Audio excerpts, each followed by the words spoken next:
burn some daylight. That's sick. It's all AI. Oh yeah. But yeah, not bad. I it's better than me trying to record it and sound cool. But yeah, welcome back, everybody. Before I forget, this might be the first time I've remembered right off the bat. Please go like, subscribe, follow all the shit on YouTube, Instagram, TikTok, Spotify, Apple, all the stuff. Burning Daylight Sports. Look it up. We're pretty easy to find. And make sure you, and especially like a YouTube, let's get some views going there. Our clips do pretty well, but the live streams not so much. So make sure you follow us so you can know when we're live. But in the wide world of sports, there's not a whole lot that I give a shit about except for Major League Baseball. A little bit of college baseball. I haven't followed it much, but it's I know it's getting. Is it the World Series yet, or is it's like what, super regionals or something like that? I think. So I'm not sure exactly how. I don't follow it closely enough to know. I know we're getting close, so that's something worth talking about. But for the dog days of summer, baseball's been pretty fucking good this year too. Like I know last year was like really good baseball, and this year's not much different. I mean, there's the usual cast of characters that are not good. Rockies.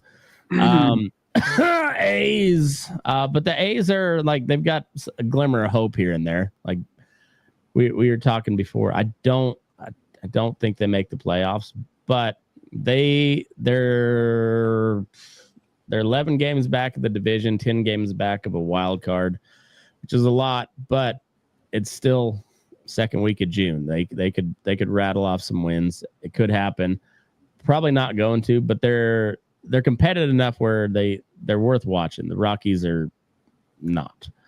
The Marlins are not. The Pirates, unless Skeens is on the mound, they're not. When Skeens is on the mound. Well, yeah, their offense is not worth watching, but Skeens the dog.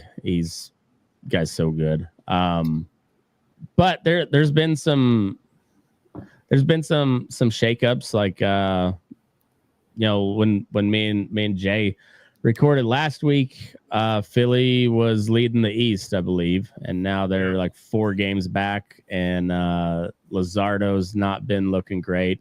Harper's on the IL for, I think it was just the 10 day they put him on, but Harper's getting to be an old man too, so that could turn into something. It's kind of same way with the A's, like Tejada or not Andujar and Langoliers, both with the strained obliques. So you're like, they're on the 10 day, but that could easily turn into a 60 day IL stint with something like that, where it's, the oblique takes a while. So it's little injuries like that add up, and it seems like pretty well everybody's caught the injury bug at this point. Like there's Tigers are kind of limping by with their staff right now. They got a couple guys on the IL. You don't have a whole other all-star starting rotation on the IL like the Dodgers.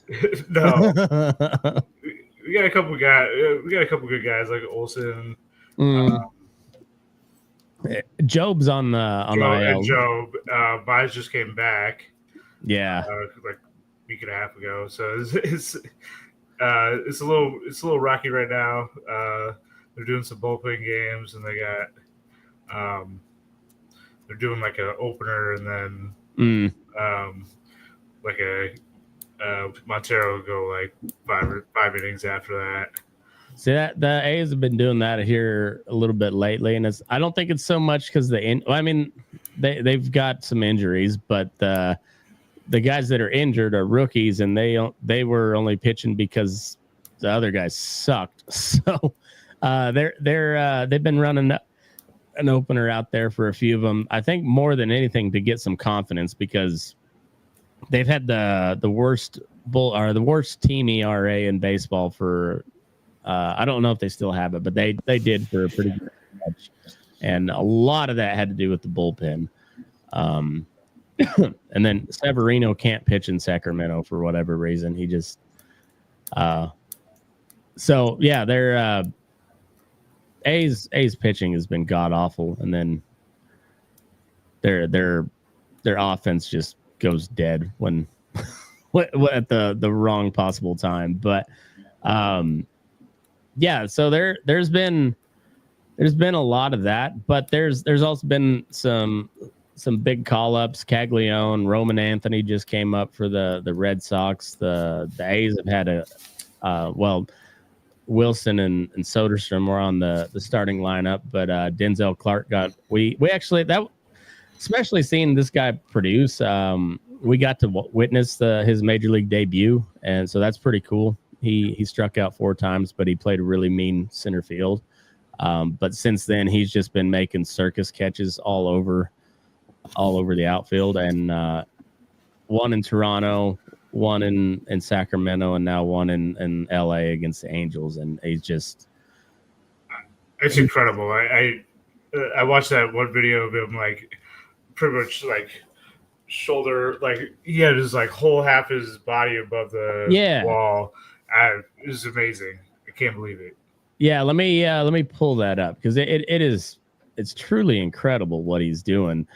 And he's a big dude too. He's like 6'4", 220. But he's fast. I guess his dad was I think maybe an Olympic sprinter. I know he was a sprinter. But I mean, just pretty incredible. Well, left-handed hitter, 5-ball left center. Denzel going back, nearing the track, at the track, right to the wall, leaping, climbing the wall. Did he catch it? He did!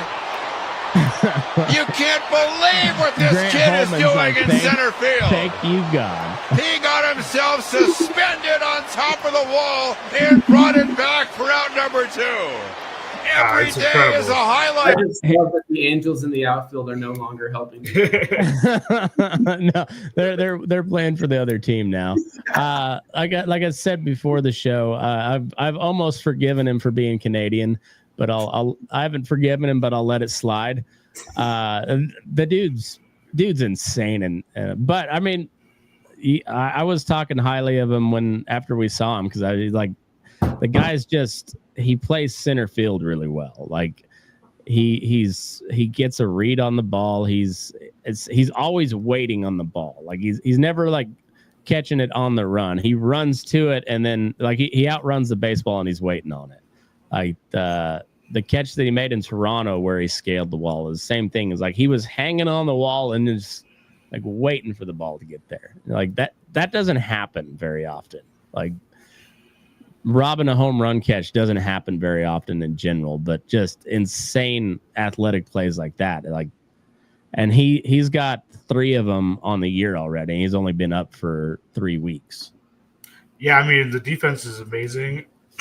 He doesn't really hit. No, but when he gets on base, it's electric. I mean, because he's so fast, and he's 6'4", so he's got all the length. So like he's hard to throw out. He stretched a single into a double the other day, and so he's starting to hit a little bit. Like he started off, I think he was like 0 for 18 with 16 strikeouts to start the season. That's really rough. Really rough, but he's got his average up to like 216. So he's coming along, and he had like a 5 or 6 game hitting streak. But he hit just like a little bloop single in the over second base, and but he came out of the box looking for 2, and when he made his turn, I was like, oh good God, he is going to get thrown out by a mile. But they made a bad throw, and even so, like it was going to be a close play because he's just that fucking fast. But just speed puts so much pressure on your defense. It's too bad we can't combine him with Chandler Simpson. Yeah, no kidding. Got sent down to the Bulls despite having the 7th, I think, most stolen bases at 19. Oh, it was like 3rd or 4th when he got sent down. Yeah, by the time when he got sent down, it was 3rd. and was batting 285. Yeah, but his defense is abysmal. So Yeah. that's why you got to combine those two. They both got the speed, but Simpson can hit the ball a little bit better, but he can't play defense. So, well, I think Clarke, like we were talking back and forth earlier this week. Like if he can get up to where he's hitting like 250 and getting on base like fairly consistently, I'm good with that because his defense is that elite. But if he gets, say he's hitting like 270, 280, maybe even pushing up on 300, now you got a conversation for AL Rookie of the Year again, because Jacob Wilson's been running away with it. But if you get that type of defense and some offense production from Denzel Clarke, like now you got a competition on the same team, because there's not a ton of other guys in the AL that's like really standing out. But Jacob Wilson's hitting 370. But I mean, you got Kurtz back off the IL. Yeah. And hopefully he didn't do so hot last night, but his rehab start was at single A, and he went 2 for 3 with a bomb. So like he's feeling fine. And he was really starting to heat up when he got hurt, which sucks. Like he had 4 homers in 5 games. And then he pulled the hip flexor. So like once he gets back in a rhythm, like, yeah, it's a stout lineup. If they could figure out how to pitch the fucking ball, they'd be better. They got a fun young offense. They just had the pitching isn't there. Yeah, even their ace Severino is just kind of like on the road he's pretty nails, but I don't know. Like he's a guy that you got to expect to win when he's on the mound every time. And if they're in Sacramento, you're like, maybe he'll be good, because he's had a couple good starts there, but more often than not he's been shelled a little bit. So yeah, I don't know. They got to figure some shit out, but they're gonna be interesting to watch, at least. Even when they lost 20 out of 21. They lost a lot of 1-run games, or they blew a lot of late game leads, and so it hurts more than watching the Rockies just get shit blasted every game. I'd rather just get blown out than lose close games. Like the close games hurt. Yeah. Before I forget, there's one other rookie get called up this week, Kyle Teal. He's a big part of the Crochet trade. Oh, okay. Catcher for the White Sox. Nice. He's pretty good, isn't he? He's got a pretty solid bat on him he's got a quick pop time from what I saw in his minor league footage. Yeah, I think he's a pretty good defensive catcher, and he's I don't know, kind of average powered and hit. What do you guys know about this Michael Kelly guy that he got suspended for gambling? The yelling guy, the pitcher? Yeah. Michael Kelly. With the glasses. No, he's not. He doesn't have glasses. No, that's Joe Kelly. That's Joe Kelly. Yeah. I don't know, but I hadn't heard about this. I guess he got suspended last year for betting. He didn't bet on any games that he was playing, and he didn't bet on his team, but he was betting on something else.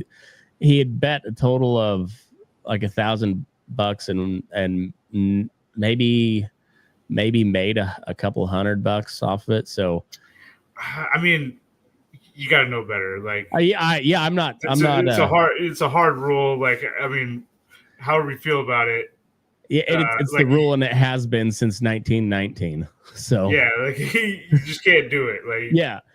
But anyway, he came back and he looks pretty good. Like he come off a suspension just the other day, and this is the whole thing about being a newly found A's fan. Like so like this Geloff guy I've never seen play. He's supposed to be coming back. They've got Brady Basso, another left-handed pitcher coming off the IL that I've never seen. So I'm like, all right, well, maybe we got something to work with. You know, maybe we got some more to work with. Like, it seems like they've got some guys, but I don't know enough about them to.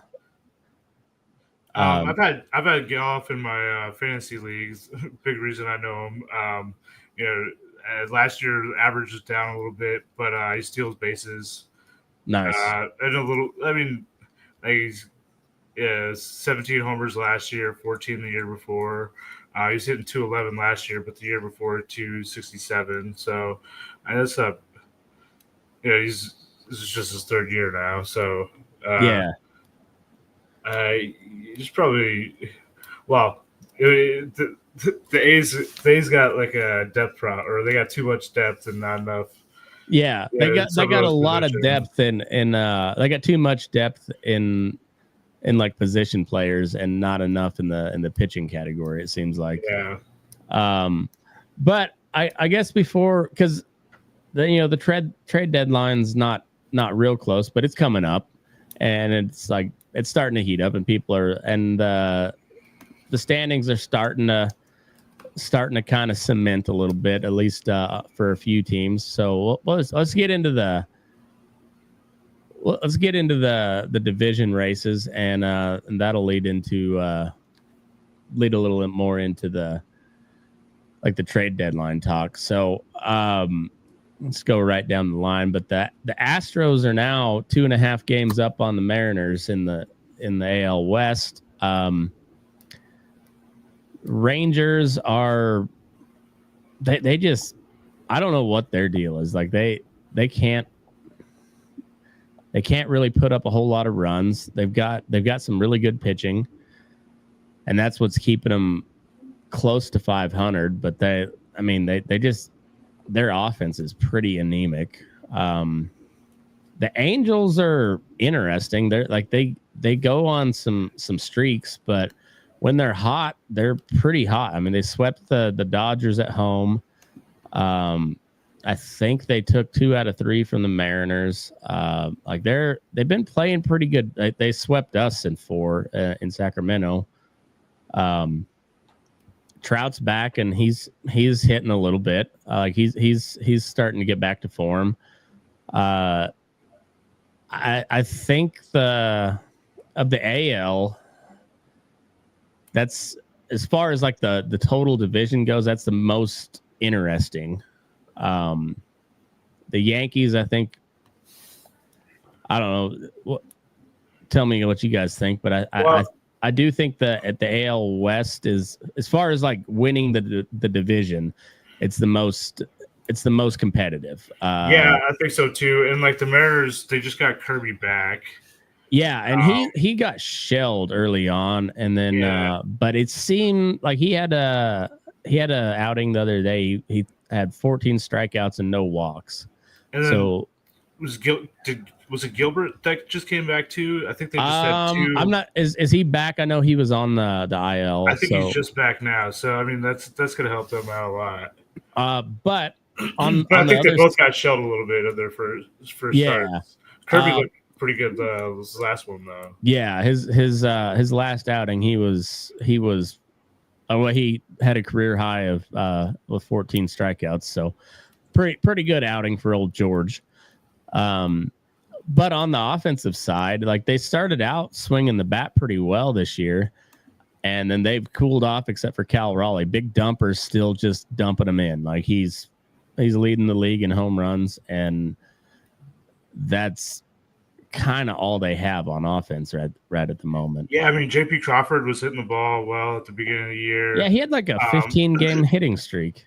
Yeah, he cooled off a little bit. Julio Rodriguez, just is not hitting. It's either home run or nothing, and there's it seems to be longer and longer stretches between home runs. Yeah, and he's not attempting to steal as many bases as he was before either. Yeah.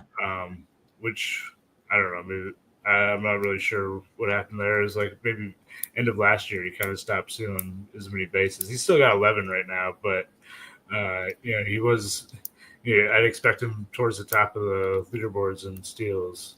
Yeah. Well, and they're hovering right around 500. And honestly, that division looks like if you can make 500 or a little bit above, you're in the picture. So like that's one of the reasons why I think, well, the A's they're not out of it yet. Like they got a long way to go, but they're not out of it. And they went on a pretty good run, like third week of the year. For they went on like a 2 or 3 week run where they were pretty damn hot. So like they could get hot again. I don't know if they can get hot enough to make up that type of ground, but it's a pretty soft division. So like they're not out of it. Yeah, and they at least have a chance this year. Last year they're done. They had no hope. No, like they had a great second half and they still weren't even close. But then like you move over to the East, the Yankees, they're only 4 games up, but it still seems like that's their division. Like I don't see the Rays. Maybe I think they'll be feisty. I mean, the Blue Jays, like you called that one at the beginning of the year. I thought they had no chance. Yeah. Blue Jays and Rays, I thought they were done. It would be the Boston and Orioles. I really think that Bo Bichette and Vladdy Jr., if not physically leading the team, are doing a really good job of leading this team who does have the talent, who does have the ability to actually, make some noise. I don't know how long it's going to last. I don't really like the depth that Toronto has. I don't think it's going to be enough in the long run.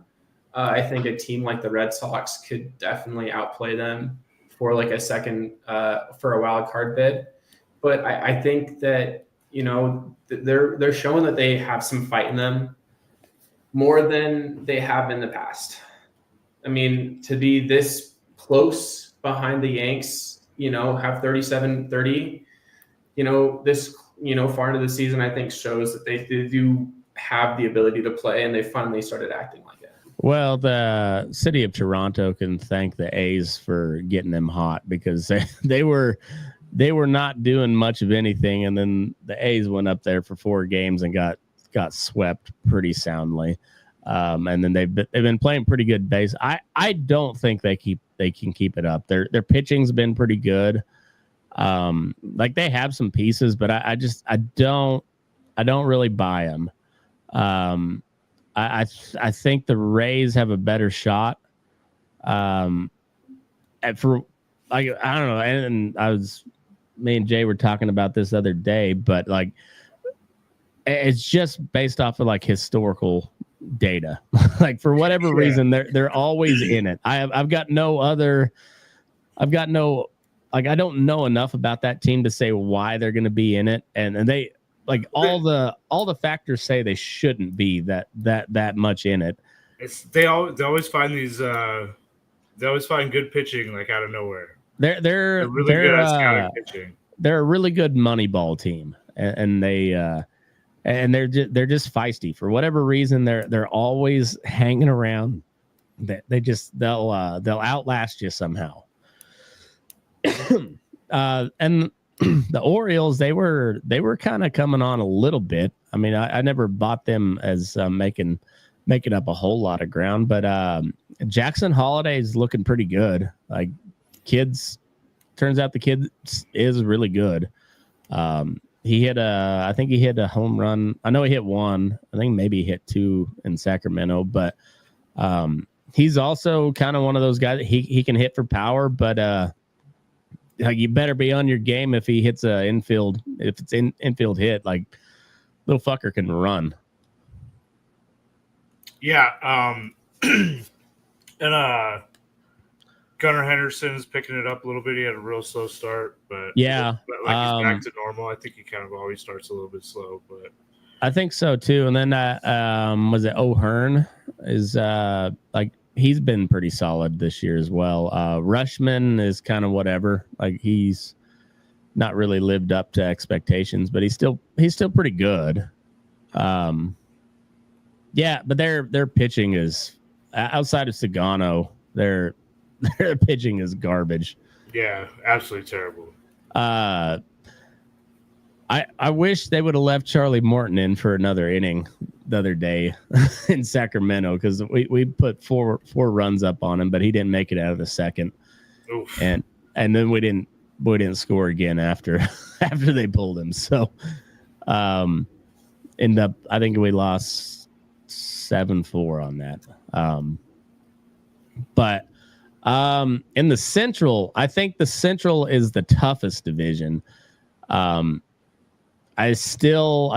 mean, last week the Tigers were 7 games up. Now they're 8 on the Twins. So I got that the Tigers are pulling away, but that 2, 3, and 4 is just, roll of the dice at any given point. Lopez got hurt in Sacramento. Apparently that mound is people don't like the mound. Oh, really? Yeah, Anything specific?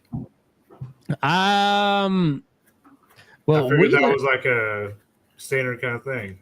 I see. That's the thing is I was listening, and of course I'm listening to the A's cast, so it's home bias. But they're like, the people that built Sutter Health Park have built all but one of the major league stadiums on the West Coast. So like they know what they're doing. It's just it's a minor league park, and I'm just tired of hearing about it. It's kind of like I got tired of hearing about the altitude at Coors. Like, yeah, it is what it is. Learn to adjust, and the A's need to like make it home. Like they haven't made it home yet. They like their record in Sacramento's garbage, but like at some point you got to realize like it's going to be minimum 2028 before you leave there. They broke ground in LA or in Las Vegas today, so like that the stadium is going in. But until then, that's your home park, and it's a minor league stadium, and you're gonna have to just suck it up, deal with it. It is what it is, and I don't know. Like Aaron Judge said it the best. They were asking him about playing there, and he's like, we played in a cornfield in the middle of Iowa. Huh? We played at Wembley Stadium. It's just like you play where you play. Everybody, like both teams have to play there. So it just fucking shut up and do it. Like it's one of those. I'm tired of hearing about it. Well, you get to play there the most. You should.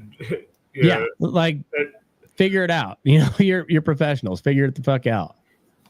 Yep. So the Tigers, this weekend they play the Cubs. It's kind of the number 1 and number 2 teams right now. The Tigers take 2 out of 3. They took 2 out of 3 from them. Fuck yeah. Fuck you, Rob. The look pretty good. But that's a hard matchup. So I'm glad they. It pains me to say it every week, but the Cubs are a really good ball club. Yeah. Like they're good. They hit the ball.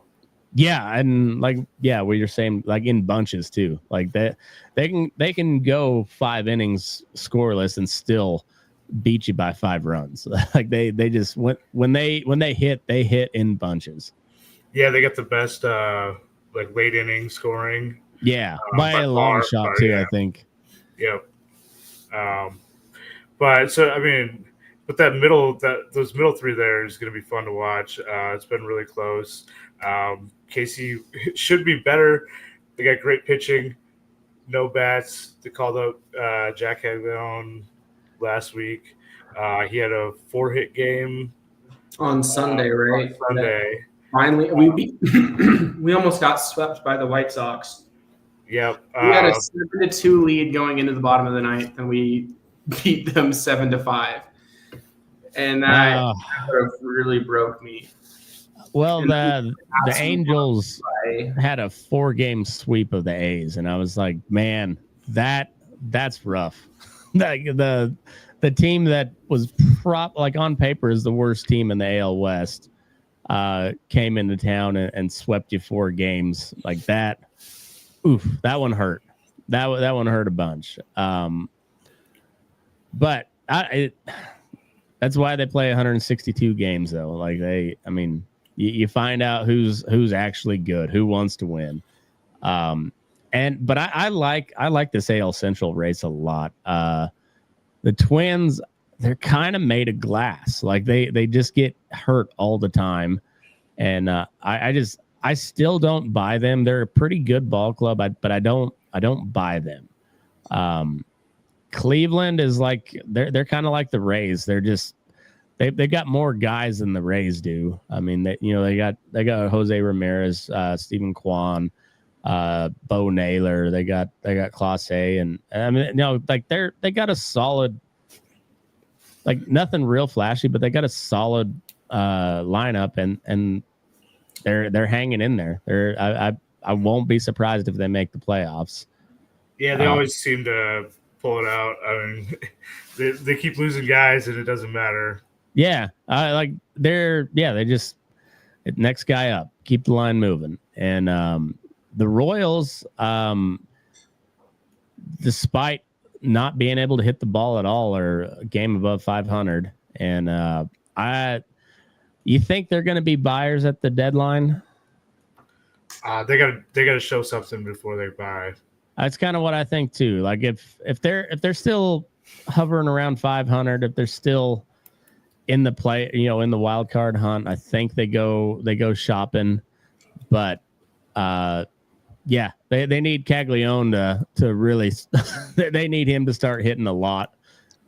I think Bobby Witt's been fine. He's still having a great year, but when you get used to the years that he has been having. So when he has just a little bit of a down tick, you're like, oh, what the fuck is wrong with Bobby Witt? Yeah, nothing. He's fine. He's fine. He's stealing bases at a better clip than last year, but he's not hitting as well. And that's not hitting well, but for Bobby Witt standards, he's not. And that's saying, just because we hold these players to these high expectations in a game where if you get 3 out of 10 times, you're really, really good. Yeah. I will say that I don't think the onus just has to be on Caglione and Bobby Witt, especially when you've got people like Vinny Pasquantino, who is, when he's on, a very, very good power hitter. Salvador Perez, who's a very, very good power hitter, who's not having a good year. His age started to show a little bit. Yeah, and I think it's good that we're starting to roll now, because we've been a very streaky team. Long hot streak, long cold streak, and not as long as the A's. Not as long as the A's. That one was rough.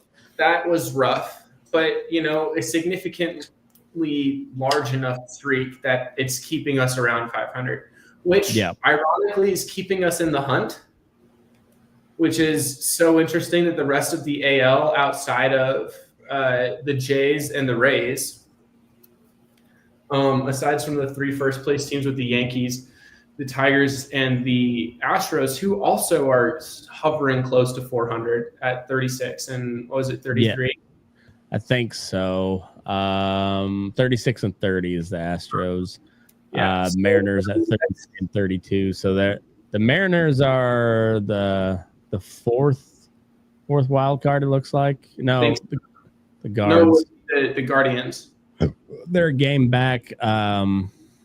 Mariners are game and a half. Yeah, so you got the Jays, the Rays, and the Twins. So, which I don't like to hear. I don't buy the Twins. I don't buy the Blue Jays. The Rays maybe.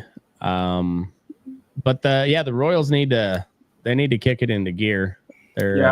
Michael Massey's going to be injured. They said he's sprained his ankle or had a sprain somewhere in his leg that was hurting him.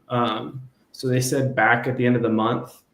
The Royals have, I think it's either the 5th or the 6th best ERA, and the best ERA pitcher, which is Chris Bubich, who's he's been nails. Yeah. And that's not just, but you have got Michael Wacha, who's having a pretty solid pitching season, who gets one of the lowest help rates after Kyle Freeland. And a couple Paul other Skeens. Kyle Freeland and Paul Skeens, I think, are the only two, or were the only two last time I checked the stat, who got less run support than Michael Wacha. And And to be fair, Kyle Freeland needs a lot of run support too. This year he does. Paul Skeens has an ERA under 2. Michael Wacha, I think, is sitting under 3, or at least he was. He got shelled last week. Noah Cameron, we just called him back up. He's been a very solid rookie pitcher for us this year, but he got shelled tonight by the Yankees. I mean, he gave up. Oh, did he? I liked him. First inning home run was the longest one hit in Kauffman Stadium this year by Judge. It's one of the top 5 longest home runs ever hit the K. So, I mean, it's so great. But, I mean, last year the Royals were the team that come 7th inning, they were putting 7 runs on the board. Yeah. You have to out-hit the Royals. Now you just have to get 1 or 2 runs, and the Royals aren't going to be able to make that much of a stand. Yeah. Yeah, they're looking like the Rangers were before they fired their offensive coordinator or whatever the fuck they called him. I think the Central is I think that's going to be the funnest race outside of the National League West. Yeah. I think the Royals, I mean the Tigers, I don't. Maybe they slip back a game or a few games here or there, but I mean the 8-game lead at this point is pretty big. It's pretty good. So I think they are the best team in baseball. I think so too. The race now becomes for that wild card spot, because the only way that they're sending 3 teams now is if the Guardians or the Royals really step it up. I'm just gonna tell you now, Jake. Just let me know which hat I have to buy, because as good as Wilson has been, like he's better than I thought he'd be at the. I mean he's not in the lineup today. There, he got the day off, but he was the league leader in hits just as of yesterday, I think. Yesterday he went 0 for 4, so he had a bad day yesterday. But up until that point, he had 5.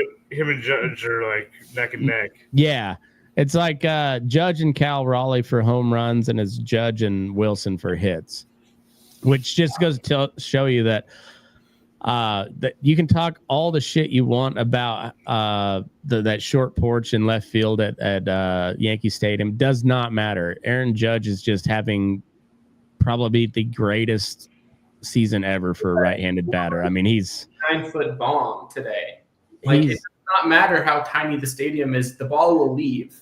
He almost knocked down the entire left field wall in Sacramento. He hit it so fucking hard. It didn't clear the wall, but like it. I mean, you heard it in L.A. when it hit. Like he hit it so hard. It was like 118 off the bat. Oh, that's bad. Absolutely wild. If he almost hit it out of the park. The only thing that kept it in was the fact that he nailed the Royals Hall of Fame. Yeah, it smashed right into that. That's and bounced wild. He is under 400 for the first time this year, though, isn't he? Like, yeah, he's under 400, hitting 396. Fuck. He's 30 points ahead. What a bum. 366, which for a rookie is an obscene level. Yeah, he was hitting 372 before he went 0 for 4. But he had 5 multi-hit games in a row. Like, had a five game multi-hit game streak. He's had like 9 or 10 games with 3 or more hits. Like he's just insane, and not just like punch and Judy. He does a lot of punch and Judy stuff, but it's like he guides the ball. Like we were talking before. I don't know how many times I heard the announcers say like, "Oh, there's a big hole in right center," and all of a sudden just like bloop right over second base, and it's off of something he has no business swinging at, and still not just makes contact, but puts it into play and like hits it where nobody's at. I mean, it's crazy that he's able to have such a good high contact rate and like square the ball up. Yeah. Like he's got one of the slower bat speed rates in the league and one of the lowest exit velocity rates, but it doesn't matter. Like 70, 78 mile an hour will get it done when he's just hitting these little Texas lingers, you know. And it's not that that's all he can do. It's like, no, that's the open spot. I'm going to hit it there. And it's just what he does. And every now and then he'll square one up for sure. And he's got enough power to send it out. He's got 8 or 9 bombs, I think. He's got 30 something RBIs. He's got a handful of steals, and he's not particularly fast. He's a very smart ball player. Yeah, we'll pick that up after. Yeah. Well, let's get through the National League. So last week we were here. The Mets were a game up on the. No, they might have been like. I think the Phillies were up again. I mean, the Phillies were up like, was it like 2 or 3 games maybe? Yeah. Phillies were on a heater. Zach Wheeler went on paternity leave, had a kid, so congrats to Zach Wheeler. That motherfucker can pitch. I was so glad we got to watch him pitch in person. That he went 6 2/3 scoreless against us, which completed like I think it was 20 2/3 innings scoreless ball at that point. Like guy's an animal, but watching him warm up, like you could tell right off the get go, like this dude's fucking dialed. He is dialed in. Phillies were on a real hot streak, and then they went cold. Harper went on the IL. Luzardo got shelled. We hit him a little bit when they were in Sacramento, but like the next couple of starts after that, he got shelled. And they've really tapered off, and they're still 11 games over 500. They'll be fine. Probably make the wild card pretty easy. But I mean, I think they'll still fight the Mets for the. I think so too. But here. I know they fell off a little bit, but it's a good team. It's a really good team. I know the Mets are probably gonna Met at some point, but that's a really good team. Like I'm kind of drinking the Kool-Aid a little bit on the Mets. It's a pretty fucking good team. Nationals, they got some bright spots, but they're not going to do much. The Braves, are they going to get it together? I swear, like last week, I thought they were going to turn it around, and it didn't happen. Didn't happen. Now, Strider's. I heard some like rumblings about maybe something's wrong because that's not good. Yeah, velocity's down just a little bit, but the mechanics look a little bit funny, not like it was before. Yeah. So something's off with him right now because he's getting beat up. Like he's and you can always kind of, I mean, look at Kershaw. He got shelled his first couple starts back, but he's looked pretty okay here the last couple. So, and Strider's been not the opposite, but he started bad and hasn't really shown much better as he's gone along. And yeah, it just makes you wonder, is like, did he come back too soon? What was the deal? I don't know. Maybe he's not going to be the same. And that sucks because I like to see good baseball. Yeah, he's a good pitcher, and I hope he gets back there because it's fun. I did too. And it's good for baseball when the Braves are in it. You know, like you want to see them competing for at least a wild card, and they're 9.5 back. But you got 3 teams in the NL West that are vying for that spot as well, and the Central kind of heated up a little. You know, like the Cards got hot, the Brewers are coming around, and then like the Reds too. They were like pretty far back under 500 a couple weeks ago. And so you got the 2, 3, and 4 teams in the NL Central, both are all over 500. And you got 5, 5.5, and 6 games back of the lead, 2, 2.5, and 3.5 of the wild card. So, I mean, the NL Central is looking like the AL Central now. The middle 3 is real tight. Yeah, like in all reality, I don't think anybody's catching the Cubs. But like, if anybody, I think the Cardinals. Like, Cardinals been hot here lately. Can they sustain it? I don't I don't necessarily think so, but I think they can sustain this pace with the middle of the pack and make a run for the wild card. I don't I still don't think anybody's overtaken the Cubs. I'm hoping so, because every day that the Cardinals are in first place, I'm going to text Rob and tell him, okay, the Cards are in first place. And then the Pirates, yeah, O'Neal Cruz is still awesome. Paul Skeens is still awesome, and that's pretty much it. O'Neal Cruz has a rocket of an arm, and by that I mean it leaves the atmosphere. This is not an intended target, but it goes fast. It's like early days Randy Johnson. His control. Throws it a million mile an hour, but no idea where it's going. And then the NL West is still the cream of the crop of MLB outside the Rockies. 130 or bust. 130 or bust. The D-backs are under 500. The D-backs a little bit, especially after they lost Corbin Burns. They don't have a lot of pitching depth. How they got bit? They got Merrill Kelly, Gallen, who's been pretty shaky this year, but he's still Zach Gallen. Zach Gallen has the talent to be a Cy Young winning pitcher every year, but this year he does not look like it. No, he doesn't. No, and it's still relatively early. I mean, it's not that early. There's still 100 games left, give or take. A lot of baseball left to be played, so that guys can get hot. Guys can figure it out. I mean, it took Rooker until about 2 weeks ago to finally start to hit a little bit, and now he's been raking. So you're like, all right, well, let's see how it goes. And the Diamondbacks, though, it seems like all season we've been like, all right, we'll just wait till they get going. they haven't really got going. And like Jordan says, like without Burns, like it's gonna hurt. That staff's gonna be hurting. That's gonna hurt because you got Merrill Kelly, who's solid. And that's it for right now. Right now, yeah, because Gallen's kind of a coin flip.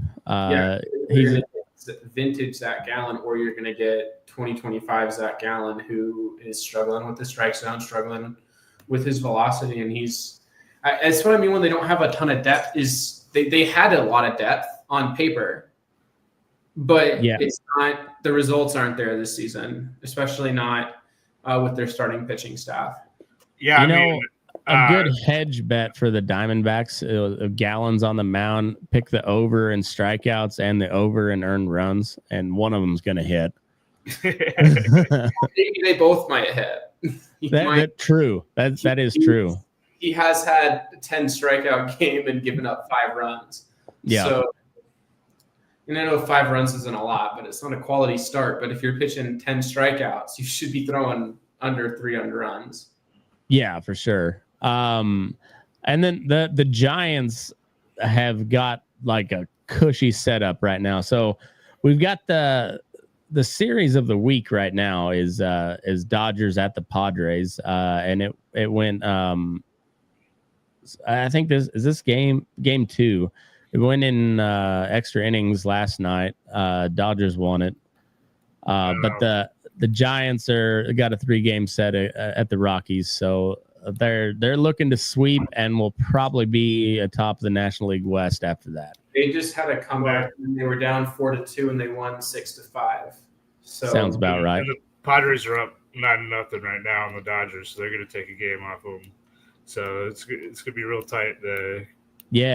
After this series. Yeah, I think. I mean, I don't know what the Diamondbacks do. They paid Corbin Burns $210 million this offseason. This is his first year of that contract, and he's going for Tommy John, which sucks. Again, I like to see good baseball, so I hate to see it. But that I don't know what their financial situation is, but I was listening to something today, and they've got something like $350 million tied up in pitchers that are either not pitching very well or not pitching at all for them. And as much as or as hard as it is to feel bad for a billionaire, you're like, fuck, that sucks so much. You shelled out a ton of, and you're not getting anything for it.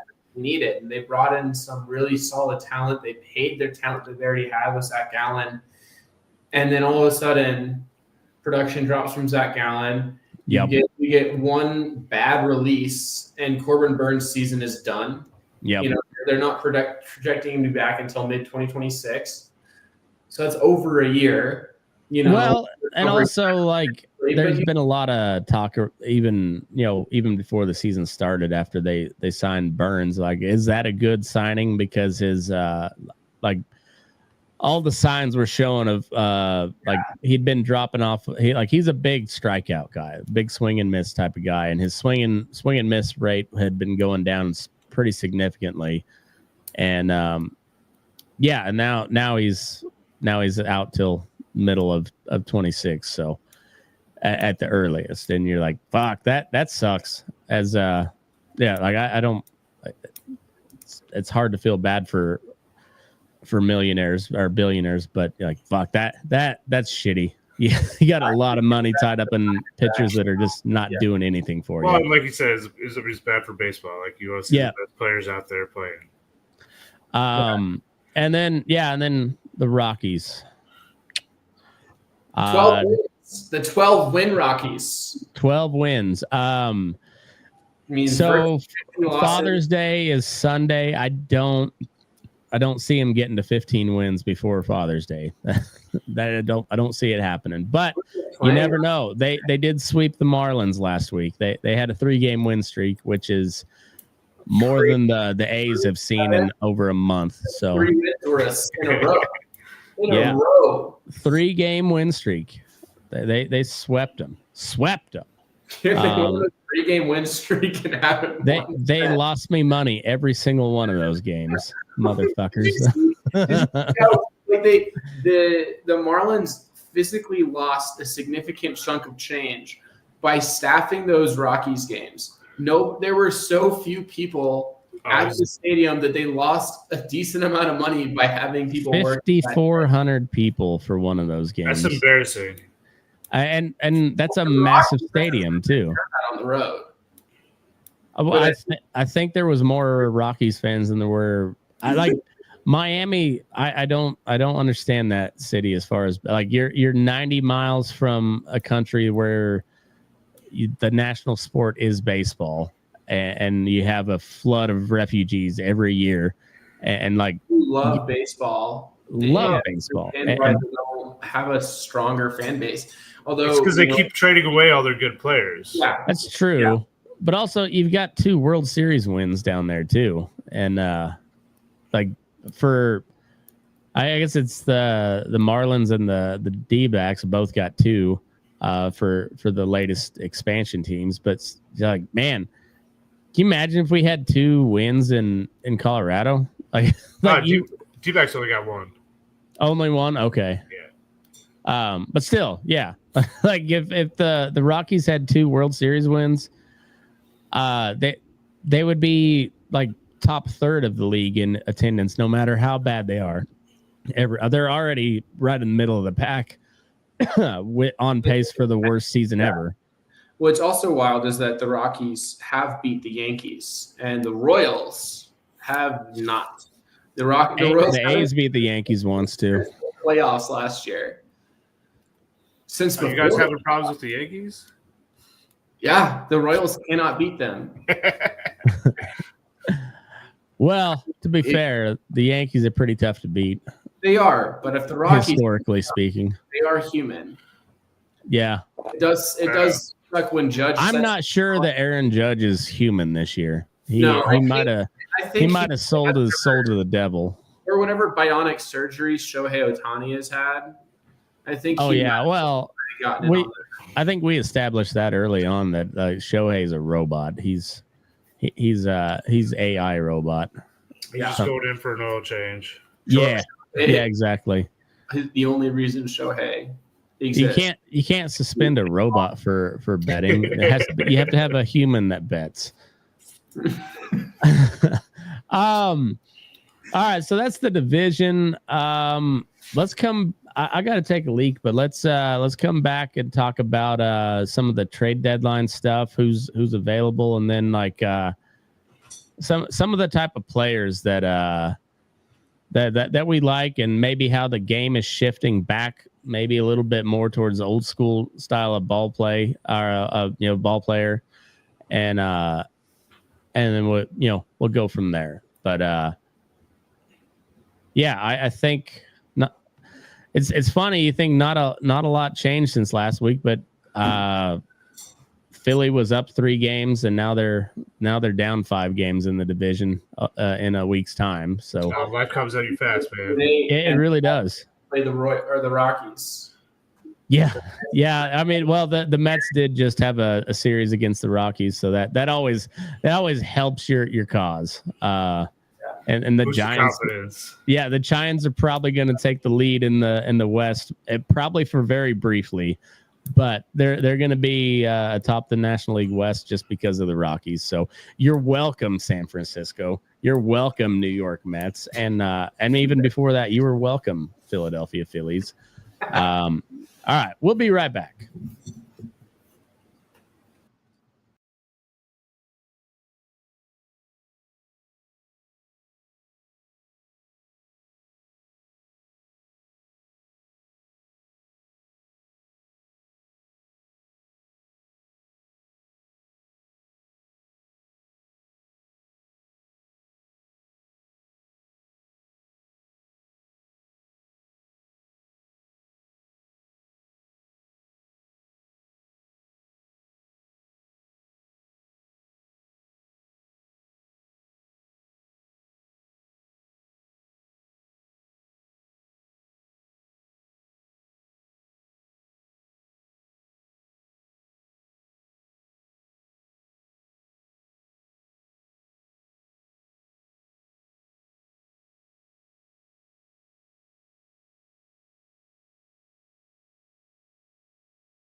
All right. I tell you, we're going to the Aces game Sunday for Father's Day, and they're doing a pregame special where you get to go play catch on the field with your kids. So, that's awesome. I'm stoked about that. That'll be fun, man. Yeah, and it's so fun right now because my kids are old enough to where you can actually play catch now. I don't have to just just do little lobs. I can actually I'm not throwing heat towards them, but like I can you can actually loosen your arm up a little bit and it's still not the best best game of catch, but it's where he's Well, my daughter's pretty good. And of course, she's 2 years older. But yeah, like Gus is probably catching 60% of them. So like, yeah, it's not bad. It's not bad. And I'm not holding back. Like I said, I'm not throwing darts at him, but like just a kind of a normal game of catch, and we're able to have a decent game of catch, and that's fun because those early days, whew, it's tough. Yeah, I know. But I mean, that'll be fun for him too. I mean, that's the kind of thing as a little kid that like solidifies your fandom. Oh, I know. Like it's really cool watching some of these kids where they're like, especially, well, like my kids in particular. We've been to a bunch of ball games now, and now that my son in particular, like I think he's not interested sometimes, but then he'll just like rattle off a bunch of stats to me that he heard on the TV, and we're like, all right, yeah, I got him, got the hooks in, and yeah, so it's pretty. I'm looking forward to that. We're gonna go Sunday for Father's Day, and then we got we're taking the Little League kids. So like T-ball, coach pitch, and the minors. We're all gonna go to the Aces game at the end of June. So that's gonna be fun, and then get to watch them all run around the bases after. At the end of the game, and then the UNR football team is going to play Reno PD and softball afterwards. So also kind of cool. That'd be a fun day. Yeah, I just want to see some of those offensive linemen just launch it. Like, bombs. Yeah, I mean, like it's funny. It's funny like how some people who've never played like try to go play some softball and look like an idiot. Oh yeah. Or like take BP. Like I've seen like some basketball players go out there and like clearly haven't been to a cage or hit a swung a bat in a long time, and they're just out here just like swinging at nothing. Yeah, it's funny how hard baseball is. Like right. Like it's the sport that we all kind of start the youngest, but it's at the end of the day, like it's kind of the hardest sport. Like it's not the most physically taxing or whatever, but it's pretty fucking hard, especially the higher the competition gets, like I got a buddy who pitched at Oregon, and he hurt his arm last year, but he was hitting mid-90s and he still has the rest of his stuff. And the only way I got on base against him was I took a walk and then I bunted. So when I was a kid, I hit a lot of doubles because the other kids were bad at defense and I was fast. Yeah. But by the time, like after my brain injury, especially, I stopped being able to hit. We'd be setting up the tee for me to practice, and I'd be either missing it way high or missing it way low because my eyes were all wonky. But I can still bunt. And I remember when I was a kid, there was a kid who couldn't hit at all. And they were like, he was the only one who was allowed to bunt. And I always got mad because I had practiced how to bunt without showing bunt so much. And they didn't ever let me do it in game. So I got to do it in a little scrimmage pickup game. I was so proud of myself. That's funny. Well, I read a little, I think it was on one of the sports meme pages the other day. It was a little blurb about like Ty Cobb hated home runs. He thought the least talented hitters, he's like, anybody can hit a home run. He was all about like slap singles and bunts. Like he was a big bunter apparently, and so but just to prove that he could, he stopped doing his normal slap style for one season. He hit 38 home runs and drove in like 100 RBI or some shit like that. And then he's like, "See, I told you I could do it." And then he went back to just going slap and bunt. And he's just like, yeah, I get the point there, but also a home run's a home run, man. Like, home run, regardless, is at least one RBI. A bunt, usually just advances a runner, and it doesn't do anything. Yeah, I mean, I'm all for the use of bunts. It's all I can do to get on base. I'm like as far as a baseball, as far as and so this will go into the topic that I brought to you guys, but like what kind of player are you looking for? And I'm truly just an all of the above. Like Denzel Clarke, who we talked about, the dude's such a good defensive player and hasn't really figured out that in the batting category yet. Like he's got better, but he's still pretty close to an automatic out when he comes to the plate, you know, and that sucks. That's a big hole in your lineup. And as much grounds as he covers in center field, like, do you give up an extra run here and there for a guy that can drive in another 10 runs over the year? You're like, I mean, yes. Yeah. Like obviously, like if he's gonna have to get the bat going a little bit more, because right now Blade is the odd man out because Denzel's been making all these flashy catches, but also at some point, like you got to produce on the other side of the plate, and you'll end up with some errors from Blade if he gets hot and starts hitting bombs like he has been, you know, and but.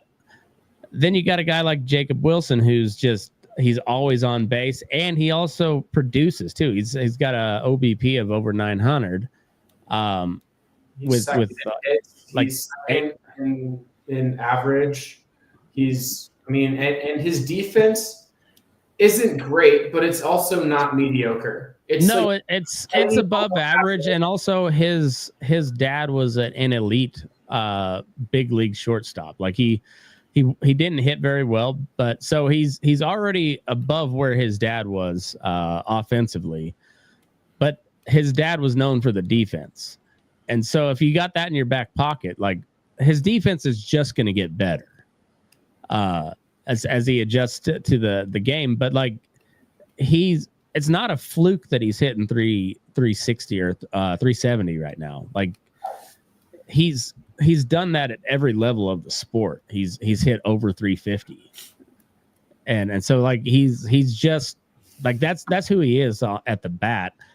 And his defense is going to get better. So he's the guy you want. He's not going to get you 30 home runs, but he might get you 25. But he's going to hit like he's like Luis Ariz, but not boring. Because he hits more than singles. Yeah, but he's not Tony Gwynn. Like Tony Gwynn was a great hitter, but he was boring as fuck. Jacob Wilson, it's like, I don't know. The guy's fun to watch. Like I liked watching Tony Gwynn. Like I caught a foul ball from him as a kid. Like it was one of the coolest things I've ever had. Great hitter, but he's like watching the Dagestani guys in MMA, you know, or like they're good, but they're not fun to watch necessarily. And he didn't have a whole lot of personality to him either. Like he was just kind of blah. But like an elite hitter, but it wasn't all that exciting. Jacob Wilson's an elite hitter, but he's also exciting to watch. Like he makes some great plays on defense, but like he's got the quirky stance. He's always just watching him in the batter's box is irritating enough. Well, then you see the pitches that he hits and where he hits them, and you're just like, fuck, how did he do that? It really shows he's got elite vision. Yeah, and the bat to ball skills. So like it doesn't matter if your team is built on slug or not. You want that guy on your team because he's either on base or he's just good enough with the bat to drive a guy that's drive a guy in that's on base. and he's not afraid to just move the runner over too. Like he doesn't strike out. He doesn't walk a whole lot. You'd like to see him walk a little bit more. But I mean, honestly, I don't want to mess with. I wouldn't say. Just do your thing. Do your thing, kid. I don't care if you walk or not. If you're hitting 360, like and then but even in those small ball situations, like he's not striking out swinging. He's not striking out at all. So he's putting the ball in play. And if he doesn't get the hit, he's moving a runner over. Like he's just productive. Just like he's the definition of a productive batter. And so yeah, that's a guy you want on your team all the time. Like, who cares if he hits any home runs? Like he's just making things happen.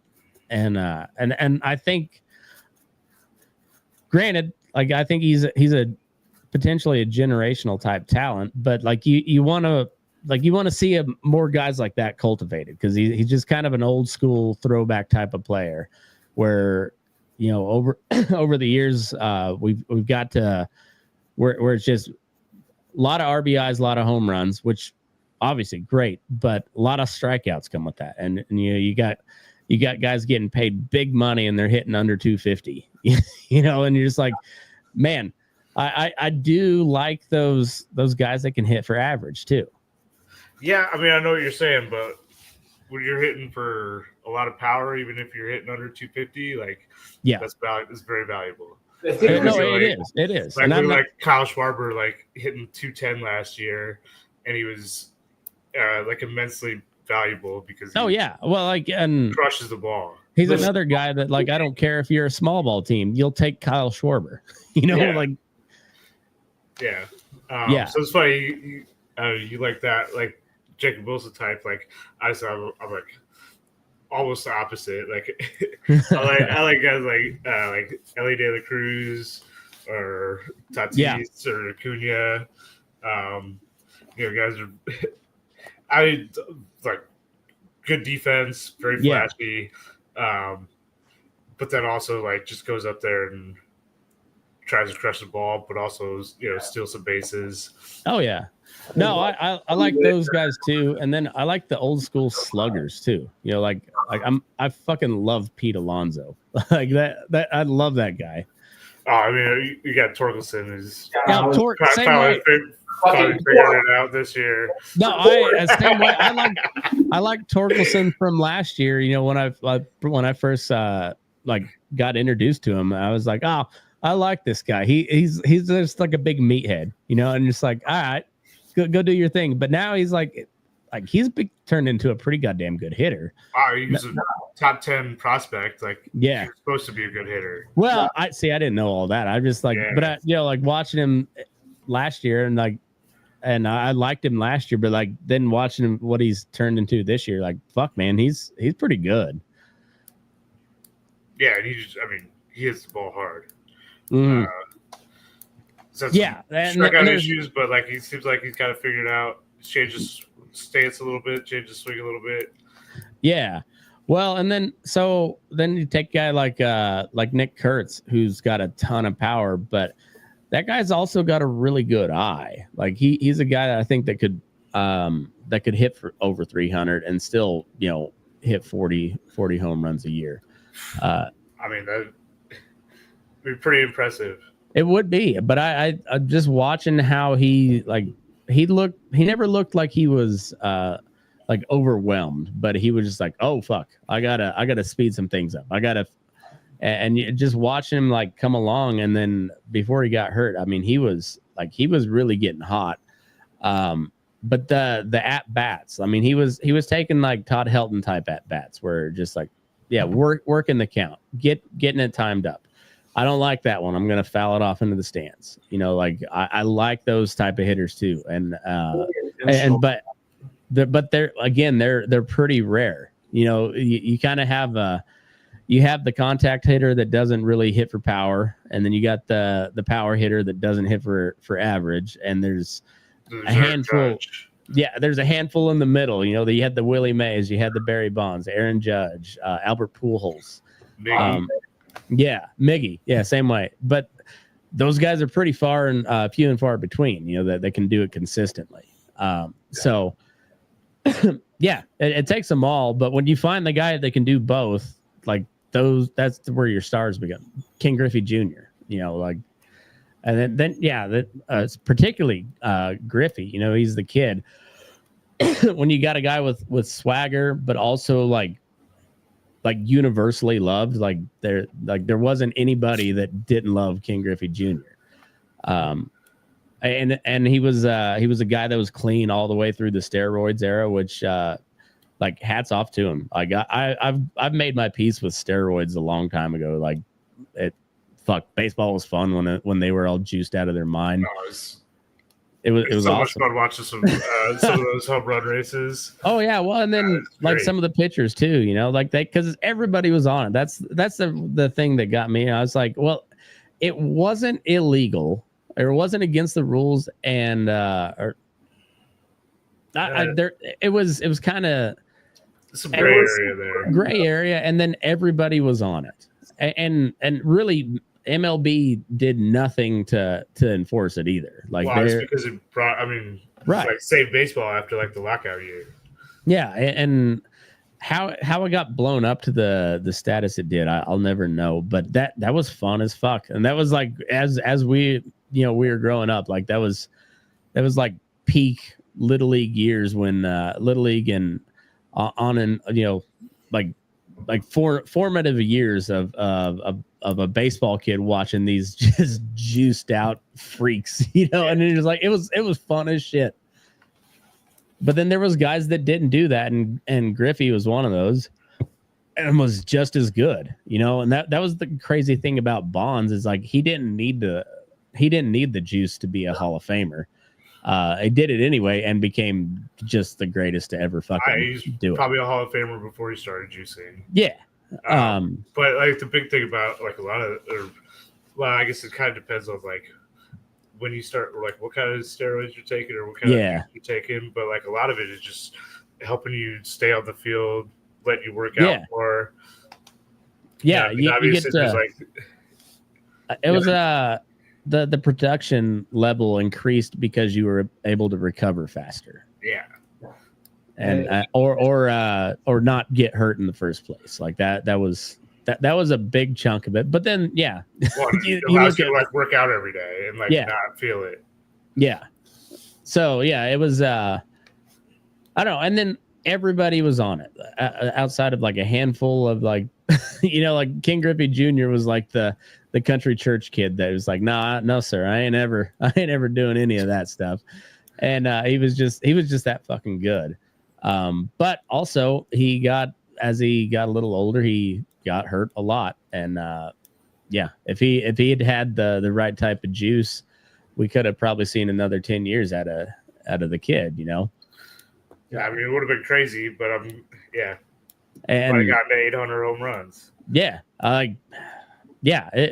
So I after initially I was like, they're just cheaters, but then like as you get older and you figure out everything that goes into it, and you're just like, I don't hate it. I don't hate it at all. And the fact that it was just a thing, it makes guys like Griffey that much more special, We're pre juicing Bonds. Yeah, for real.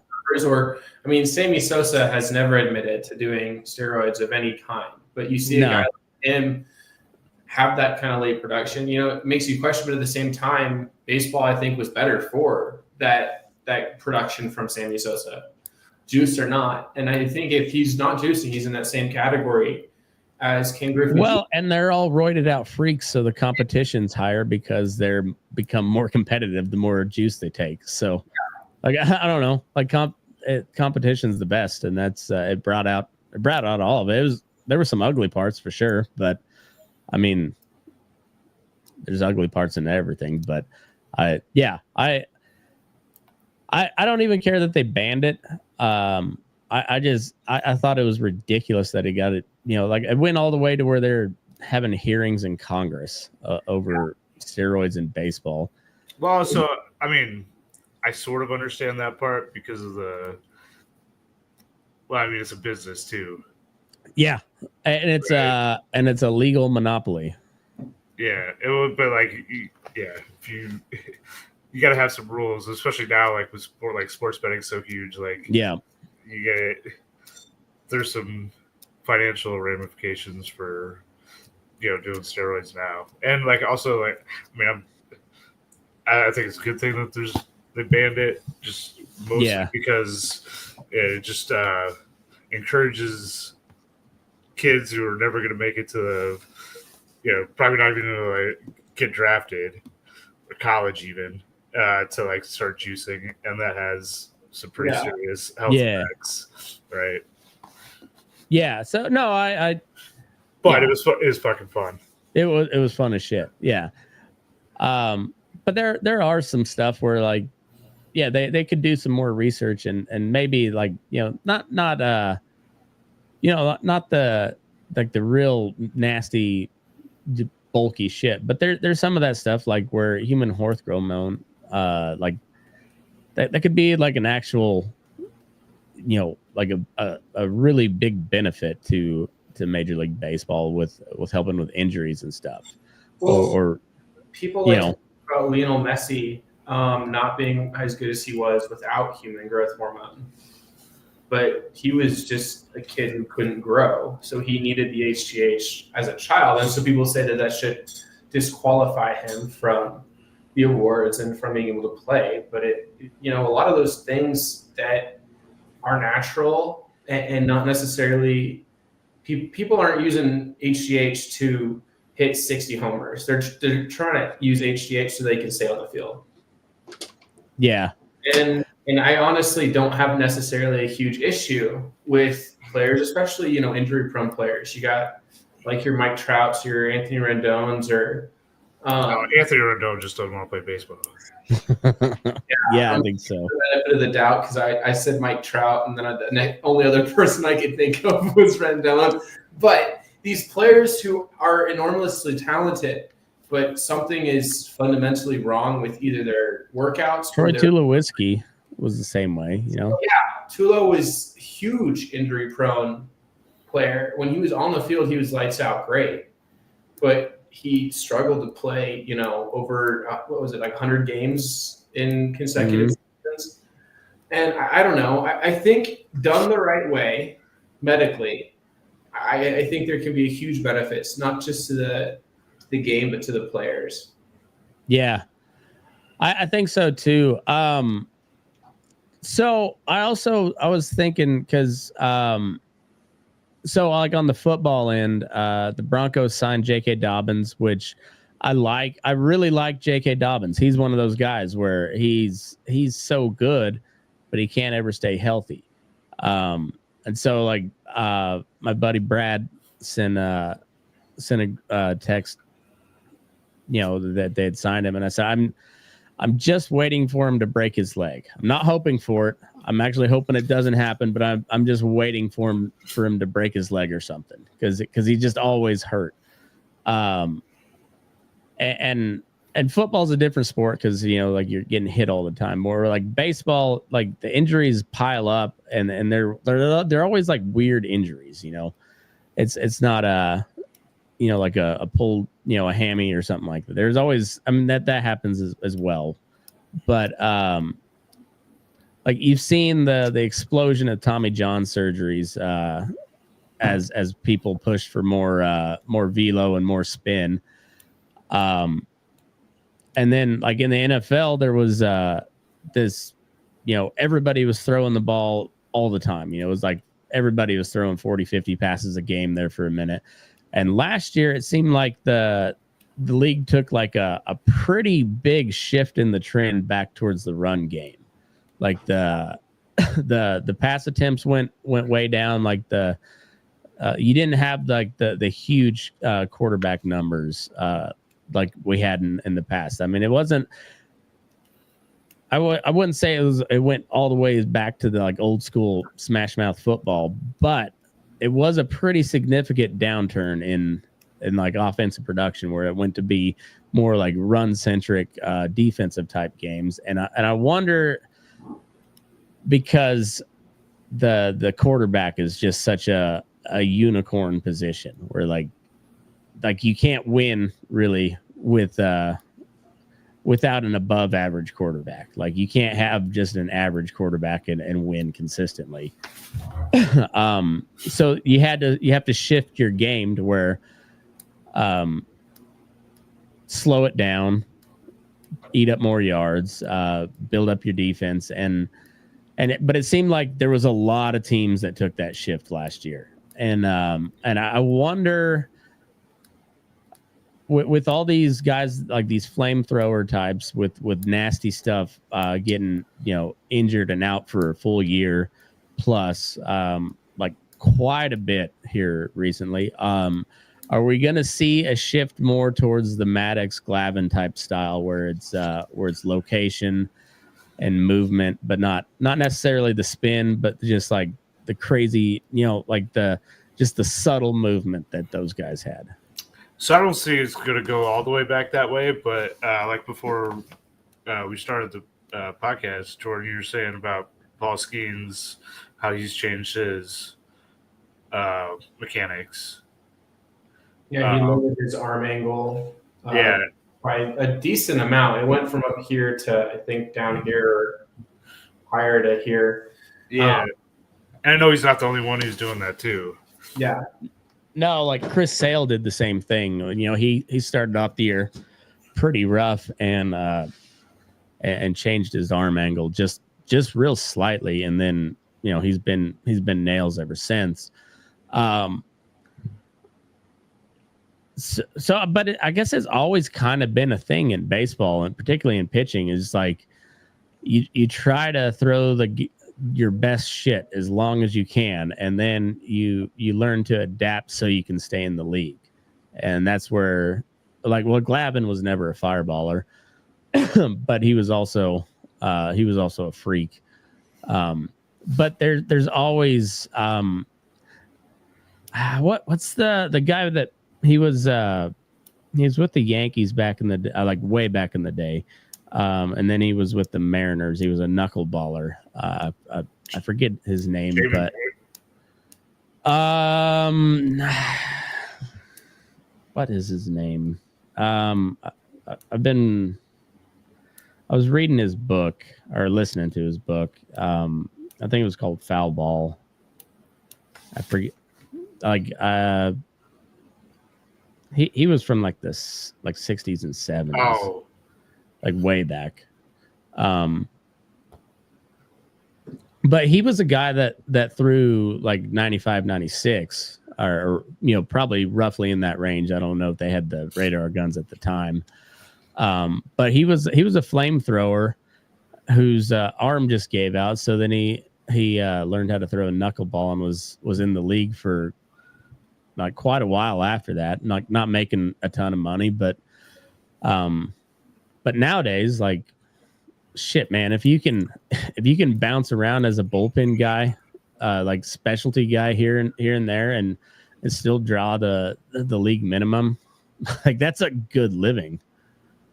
And so why wouldn't you, but it's always been the same thing. There's been the young guys with better shit throws faster coming up right behind you. So you just gotta. Oh, that's where the grizzled old vet comes into play, I guess. Yeah, you learn tricks. You've already seen a pretty big shift in even the last 10 years in innings pitched. Yeah.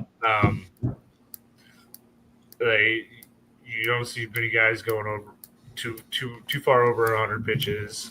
No. And it kind of makes sense because you're saying you want to throw your best stuff as long as you can, in a game, specifically, so you go out there, you throw really hard for 6 innings instead of 7 or 8. Yeah, and then you got 3 guys who are gonna throw 100 right behind you. Yeah, you go out and throw 20 pitches and that's it for their day. Yeah, it's pretty crazy. Yeah, the game has changed a lot. Since back in the day where those guys were throwing, over 300 innings a year. That wasn't even that long ago, honestly. No.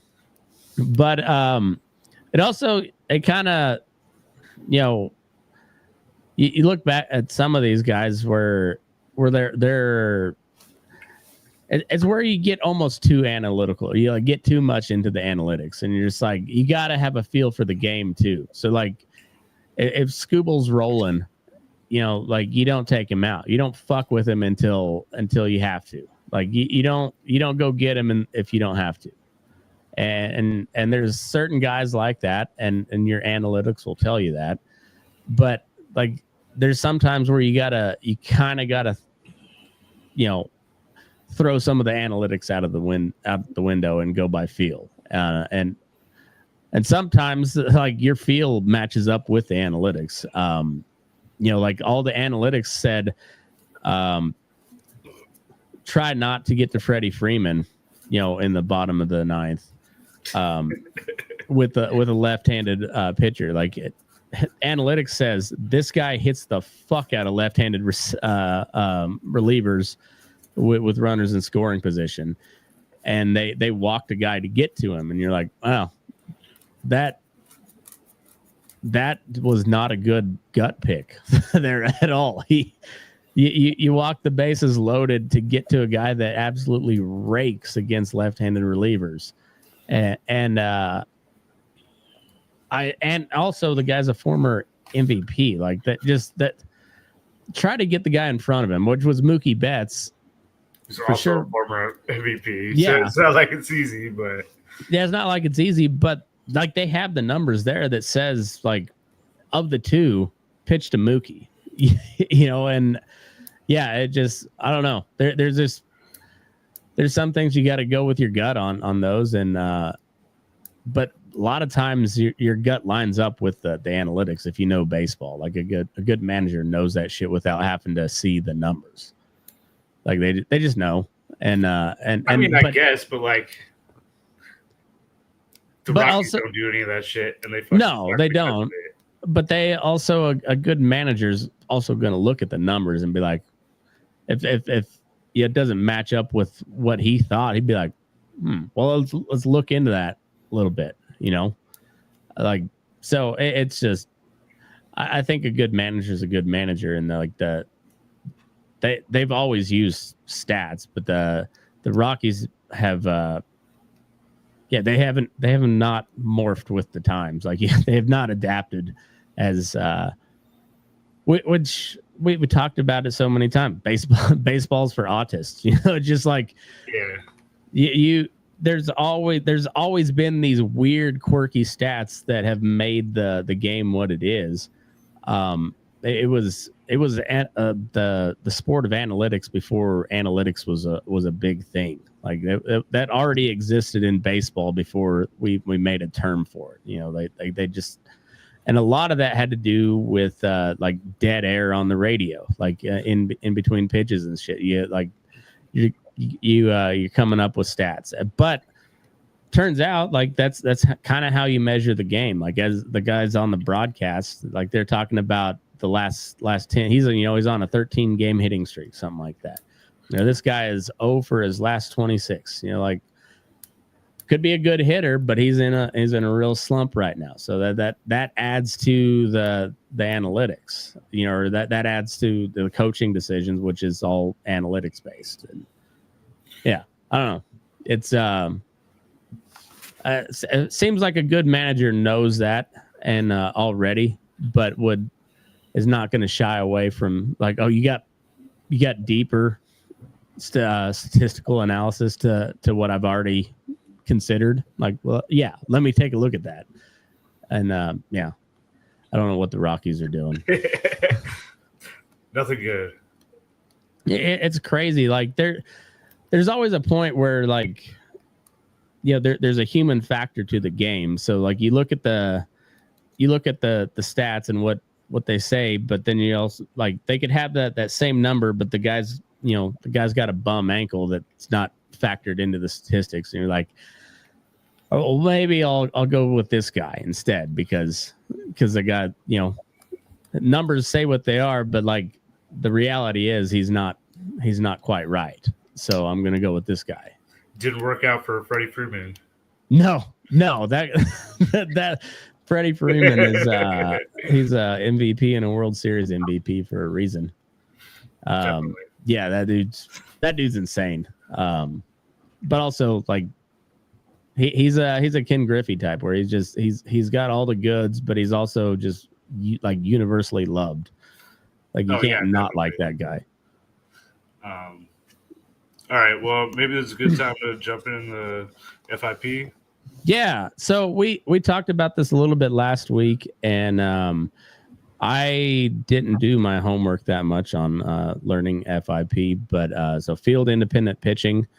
But Jay's our stats man. He's our statistical nerd, and I'll let him run with it. Yeah, so FIP is a stat.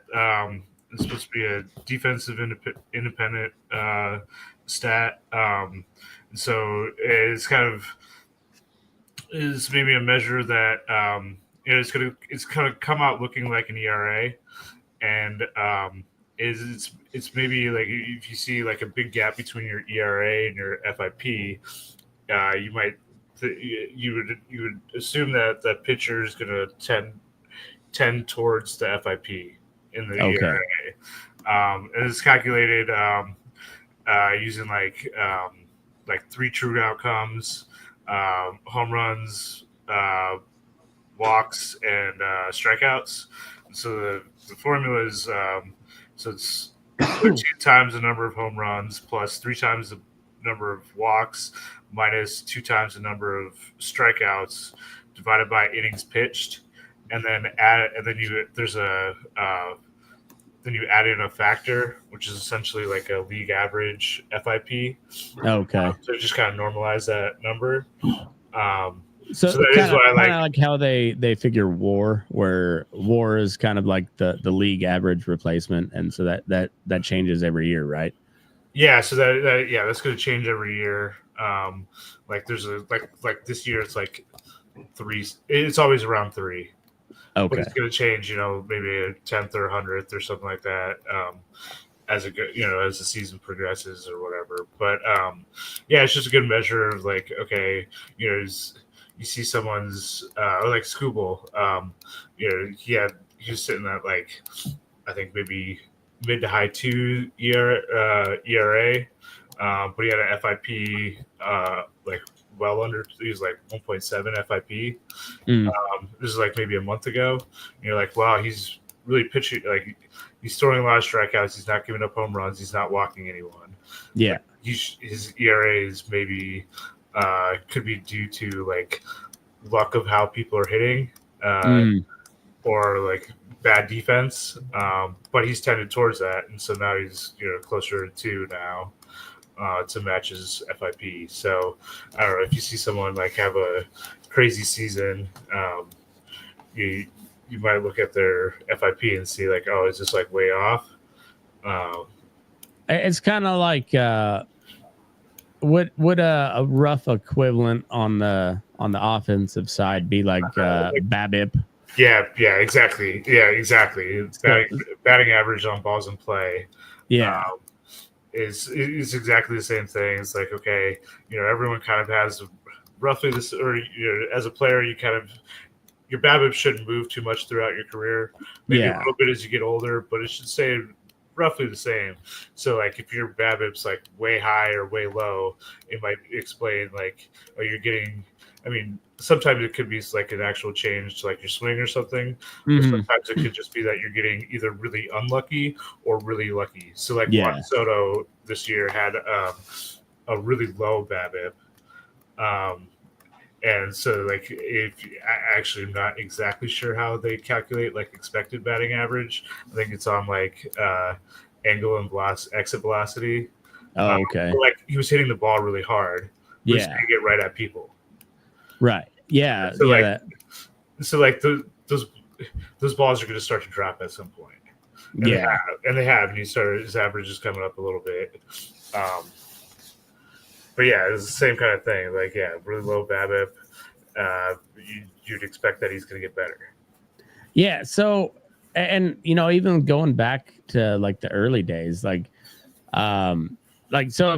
if you watch the game day on your on the phone, it'd be like a sharply hit liner, and like people used to write that in the in the notes or on that, because it's one of those things like, oh, that he hit the shit out of that ball, but right to somebody, and so like they've always added like those little notes, and so it's like you can go, if you go back through the score books, which all the baseball nerds do. Like I haven't gone back through like an actual like play-by-play scorebook in a while, but like I checked box scores regularly, like constantly, and so yeah, like, but like if you see a guy that's like 0 for 4, but he's got three RBIs or something like that, like, so I'll go back and see like, oh, so what was he doing? And then a lot of times it'd be like softly hit a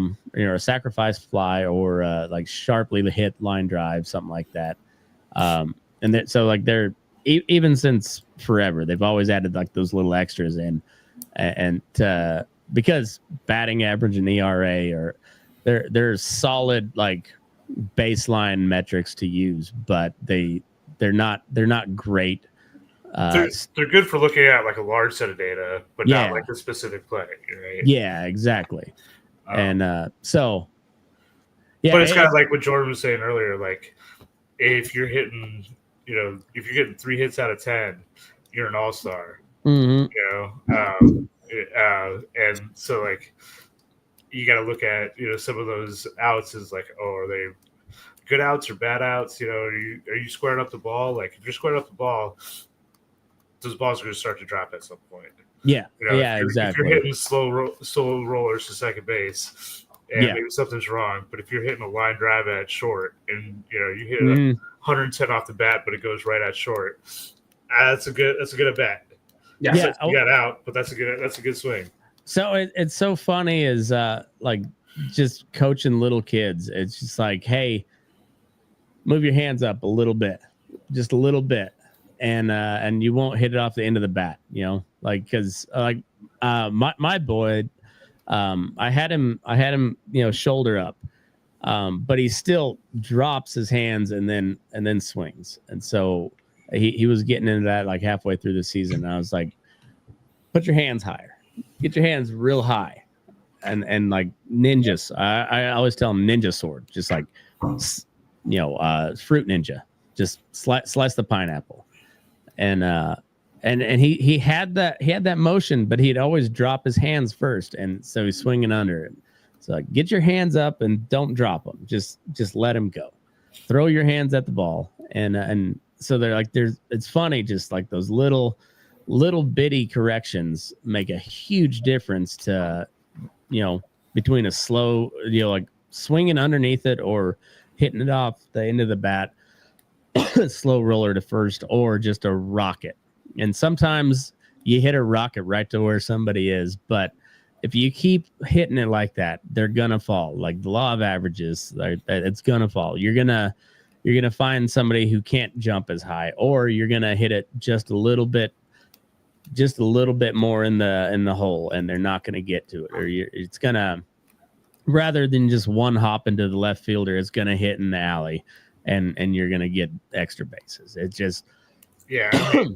You talk about like football is like a game of inches, but like baseball is a game of like millimeters. Yeah, and really is. And you can always tell like when somebody's like, they just missed that one. They just they fouled it back, but like half inch, and that sucker's going 500 foot. It's always the hardest swings too when they just miss them under. Yep. But it's wild. So I think, I guess, to wrap up that whole segment, there's different types of players, and generally they fall into power hitters and contact hitters, and generally the contact hitters go with the defense, and the power hitters don't have much defense. And then you have a small select few that can do both. And you try to get as many of the middle kind as you can. But it just, I don't know. It just depends. You have to kind of determine how you're going to build your team. And if you're willing to give up so many defensive runs, because your defensive players aren't that good, but you think they're gonna make it back up, more so on the offensive side. That's like, all right, this is what we are. And but they always talk about the identity of a team, and that matters because a small ball elite defense slap hitter type of guy or non-hitter type of guy does not fit into a slugger type team. They just. Well, I mean, I kind of disagree. I think you should have both. I think you should too, but well, I mean, like guy on base. your lineups, like you can have like you want to get those guys who get on base early in your lineup. You put those Bobby Witts or Jacob Wilsons ahead of the Aaron Judges or Cal Raleighs, where you know that they're gonna or at least get them home, if not get 2 or more runs home. No, for sure. But I think there's, I don't know, but like you've got to, I mean, as an organization and stuff, you have to determine like what you're going to do, and then you know what to look for. Oh, definitely. But so like the A's have talked about how they're a slug team, and they're like, well, that's nice, but if your pitching sucks and then all of a sudden your sluggers can't slug, and that's all you've been able to do, you're like, that's why it's nice to have Jacob Wilson. Yeah, exactly. And so you're like, all right, that's why you got to have those guys. that's you have, like, it takes all of them. It just, you got to, but finding all of them that can perform consistently, that's what makes great teams. And it's tough. Said than done, man. It's tough, and I think there's more baseball players than there are any other professional sport. Like just sheer numbers of them, and it's still. I mean, you still have the Colorado Rockies as a Major League Baseball team. It's wild, but you guys got anything else? That's all for me. All right. Cool. Well, make sure you guys go like, subscribe, all the happy horse shit there. But thanks for tuning in, and we'll be back next week. So move your ass. We're burning daylight.